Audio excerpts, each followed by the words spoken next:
Bismillahirrahmanirrahim. Assalamualaikum warahmatullahi wabarakatuh.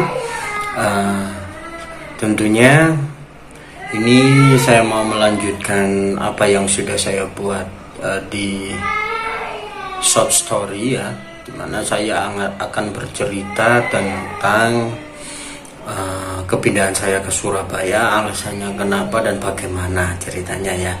Rencananya sih saya mau membuat beberapa short story gitu ya, akan tetapi terlalu banyak gangguan-gangguan ya. Sebenarnya bukan gangguan, tetapi saya belum mampu menata bagaimana si kecil ini biar bisa diajak kolaborasi di dalam membuat video, tetapi selalu gagal. Dan pada video kali ini saya berupaya untuk membuat lanjutannya secara agak panjang gitu ya, mungkin 10 menitan ya. Jadi saya mulai saja langsung. Kemarin itu ceritanya memang tidak ada rencana sama sekali untuk hijrah atau tinggal di Surabaya. Jadi ketika ada momentum sosialisasi dari BPI gitu ya, bahwa akan ada tunjangan keluarga yang akan diberikan kepada anak dan istri ketika ikut studi. Kebetulan kan saya studi di UNESA ya, mengambil S3,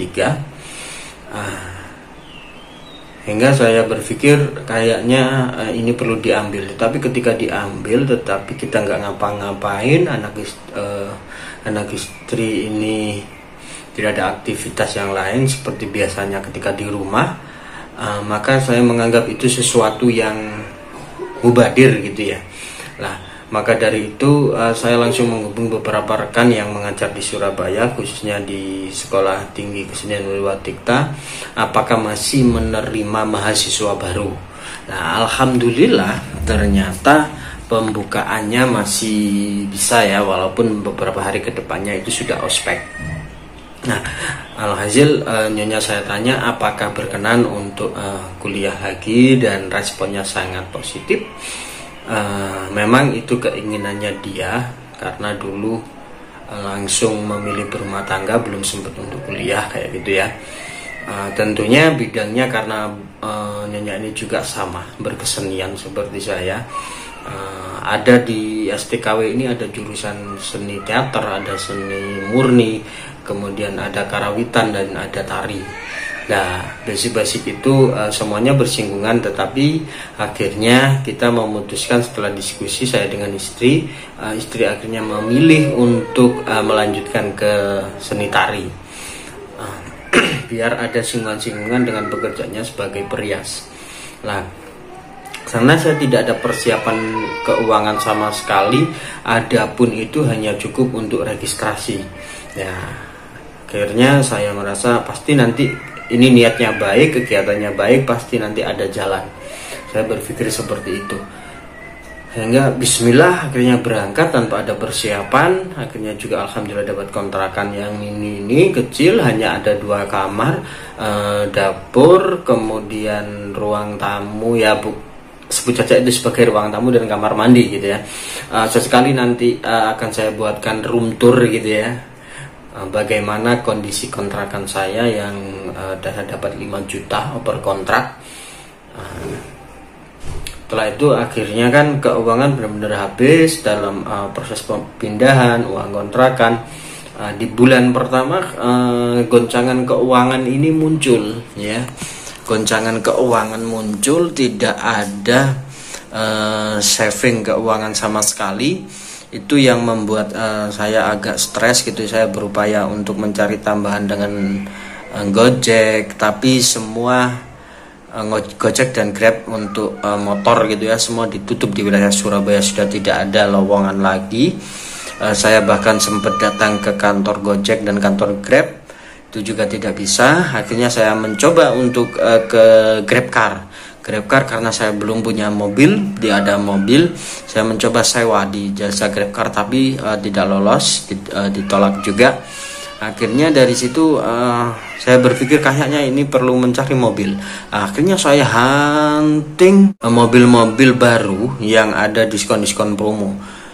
dari satu mobil ke mobil yang lain, dari dealer satu ke dealer yang lain, mulai dari Suzuki.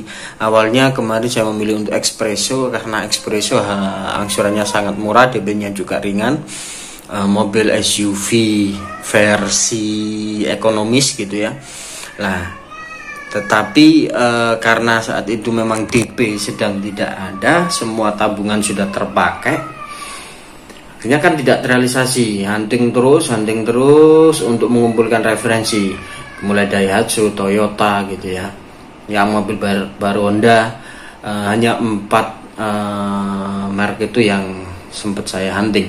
Lebihnya ternyata saya merasa itu tidak mungkin terpenuhi ya.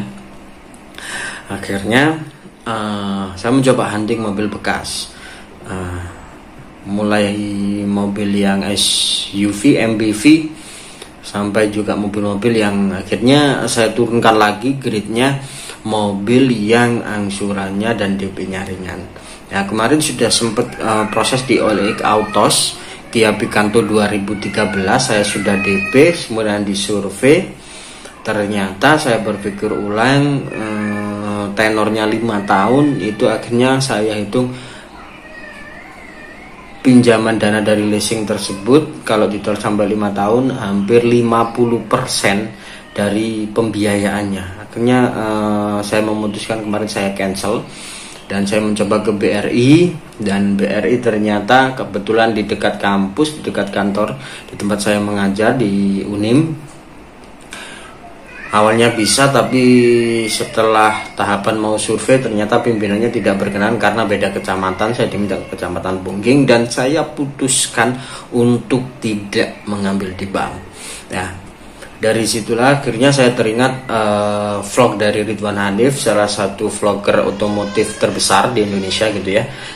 Yang saya amati ini kan vlogger-vlogger otomotif itu yang terus ada Ridwan Hanif, Omobi, kemudian ada